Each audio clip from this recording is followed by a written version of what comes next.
চীনের belt and road BRI উদ্যোগকে সর্বোচ্চ গুরুত্ব দেয় বাংলাদেশ।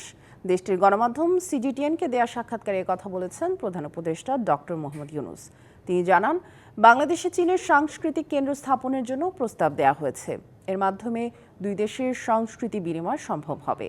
এ সময় প্রধান উপদেষ্টা বাংলাদেশে চীনের বিনিয়োগ এবং শিল্প কারখানা স্থানান্তর করার আহ্বান জানান। তিনি বলেন, এতে বাংলাদেশ সহ এই অঞ্চলের ভূমি পরিবেষ্টিত দেশ উপকৃত হবে।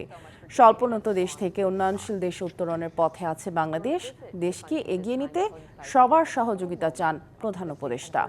চীন সফরের মাধ্যমে দুই দেশের সম্পর্ক আরও গভীর ও ফলপ্রসূ হবে বলেও আশা প্রকাশ করেছেন doctor Yunus. Interview with Mohammed Yunus, Chief Advisor of the Interim Government of Bangladesh. He reflected on the history of bilateral exchanges, achievements, and spoke highly of make your money, but you are creating jobs for our young people. বাংলাদেশকে এগিয়ে নিতে চীনের সহায়তা প্রয়োজন। চীনা প্রতিষ্ঠানগুলো থেকে বাংলাদেশিদের অনেক কিছু শেখার আছে, যা বাংলাদেশের তরুণ সমাজের কর্মসংস্থানে ভূমিকা রাখতে পারে। দুই দেশের সাংস্কৃতিক বিনিময় সম্ভব হবে বিআরআই এর মাধ্যমে। So the more investment you make, that's what